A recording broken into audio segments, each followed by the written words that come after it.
Hey guys, welcome to my channel. This is Lily with Calabria Dreaming, and today's video I want to make a video about how I speak 6 languages and my tips to learning new languages. So first let me go over the languages that I speak. So I speak English, obviously. I speak Swedish, Polish, Italian, and Spanish. And I would say those 5 languages I speak pretty fluently. I would say between 75 and 100%.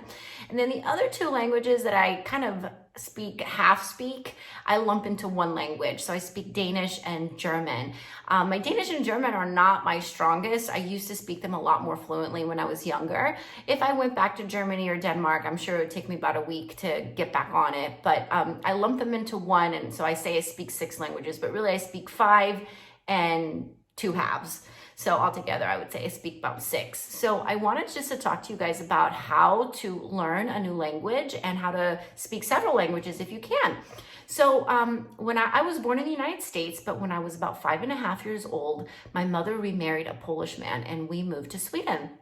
And I learned to speak Polish before I learned how to speak Swedish.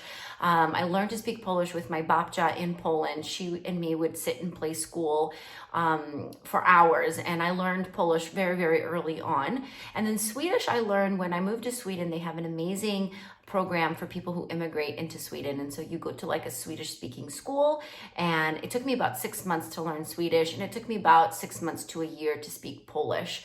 So I learned those languages before the age of 6. And so my first tip to people is if you have children, please start them early with languages. Don't be afraid to fry their brain. They're not going to be fried. My child is 3 years old, and we have been speaking English and Italian with him since he was born. And, children can't really distinguish that this is English and this is Italian. They just are speaking. It's all language to them. So don't be afraid of starting them early. That's definitely my tip number 1. The earlier you start with language, the longer it will, the more lasting it will sit with you. Like I will never forget Swedish or Polish. They're just in my DNA. They're burned into my brain.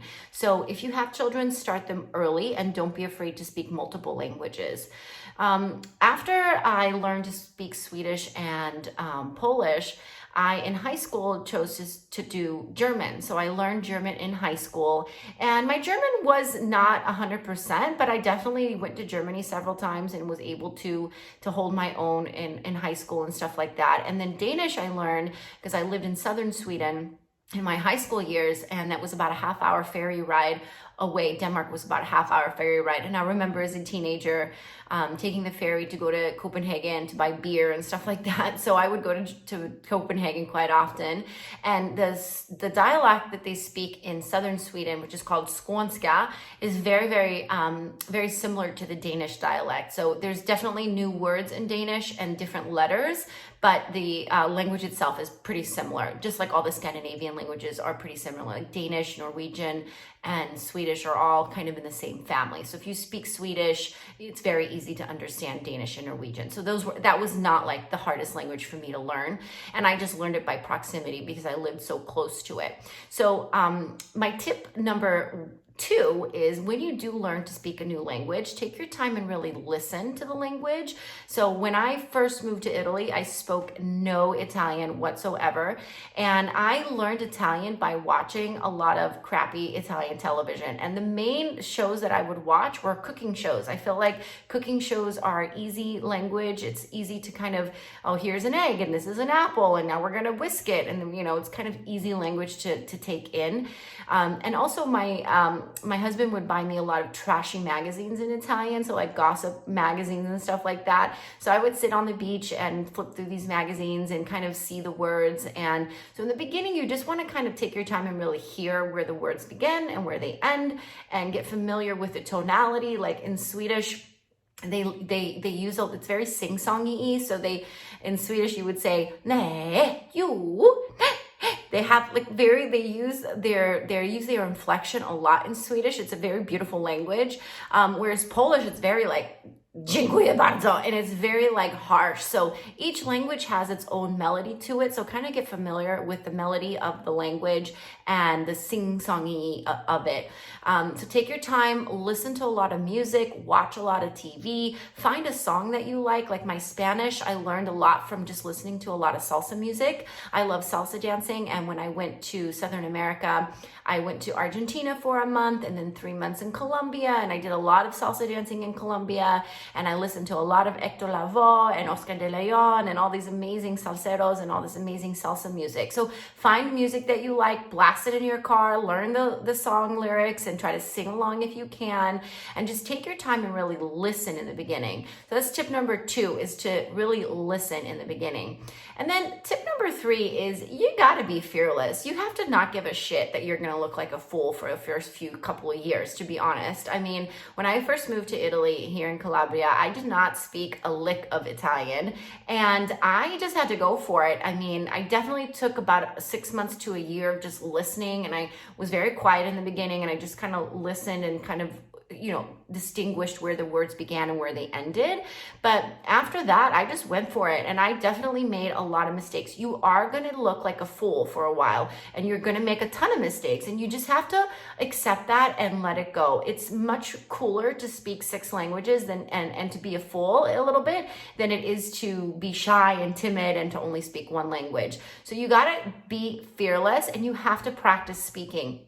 So find a friend that you like and practice with them. I mean, I was so lucky that my Angelo is Italian, so I would, speak Italian with him, and he was learning English, and he would speak English with me, and so we would help each other out. My father-in-law is very, very good at correcting me always. For the first 2 years here in Italy, I used to say abbiamo andati, which is we have gone, but you don't say we have gone in Italian, you say we are gone, so siamo andati. So anyways, I made that mistake for 2.5 years before Angelo's brother finally corrected me one day. He's like, Lils, you don't say abbiamo andato, you say siamo andati. So anyways, you're going to make a fool out of yourself. It's okay. And it's, people respect the fact that you're trying to learn a new language. So it's much more respectable to make a fool out of yourself and try than it is to be shy and to be proper. So just go for it. Be fearless. Don't be afraid. The next tip I want to give you is, if you're trying to learn a language, and I definitely took Spanish in college and I took German in high school. If you want to learn a language though, I mean, I learned Spanish for 3 years in college in Philadelphia. I went to school at St. Joseph's, and I, was very good at taking tests, and I was very good writing things and grammar and stuff like that, but I barely spoke it. I didn't know how to use the language. It wasn't until I traveled around South America for about 6 months that my Spanish really kicked into gear. So my tip is to, if you can, instead of spending money on a course or spending time in a university, take that time, take that money, and go to the place where you want to learn the language. I went to a school in Florence for a month to learn Italian, but to be honest, it was wasted money. I could have just come down to Calabria, and within 2 months, I would have learned more than the 2 weeks in school. I'm not saying school is totally useless, but I'm just saying if you really want to learn a language quickly, the best thing is to go to the place where you want to learn the language. So me and Angelo are actually putting together a 2-week immersive language course here in Italy. So if you're interested in learning Italian, you can come here to Calabria. It's going to be like a 5-star vacation. You're going to stay on the most amazing beaches. You're going to go up to the mountains. You're going to, learn how to cook Calabrian dishes. You're going to learn how to make homemade Italian wine. You're going to learn how to make olive oil, all those things, all in Italian. So I would recommend, instead of spending 2 years in university or at a course, take 2 weeks and go to the place where you want to learn. So those are my tips, guys. Start them young, listen to the language, be fearless. You're gonna look like an idiot for a while. It's okay. And then if you can, go to the place where you want to learn the language. That's the best way to learn a language. And, enjoy learning languages. I mean, in Italy, the best way for me to learn Italian was to watch cooking shows, to go out for dinner, have a little glass of wine, and then just go for it and be fearless. And let me tell you, speaking 6 languages, or 5 plus 2 halves, is one of the biggest joys of my life. And I'm not finished yet. I still plan on learning how to speak Chinese. I'm waiting for Sunny to get a little bit older, till he's about 5 years old. And then I hope that him and me can learn Chinese together. Have fun with it, guys. Find somebody who you trust that you can just kind of bounce off of things with them, practice with them and enjoy it. And it's such a superpower to speak several languages. So don't be afraid. Dream big, have big goals for yourself. I plan on speaking 10 languages before I leave this planet. So I'm not finished yet. And I just really enjoy speaking all the languages that I do. If you guys are interested in coming and learning Italian here in Calabria with us, please let me know. If you speak more than 2 languages, please let me know what they are in the comments below. If you like this video, please give it a thumbs up and subscribe to my channel. I absolutely love all of the subscribers that watch my silly videos about living here in Calabria. So thank you guys for watching. Grazie mille. Tack så mycket. Gracias. Dziękuję bardzo. Dankeschön. And I'll see you soon. Ciao.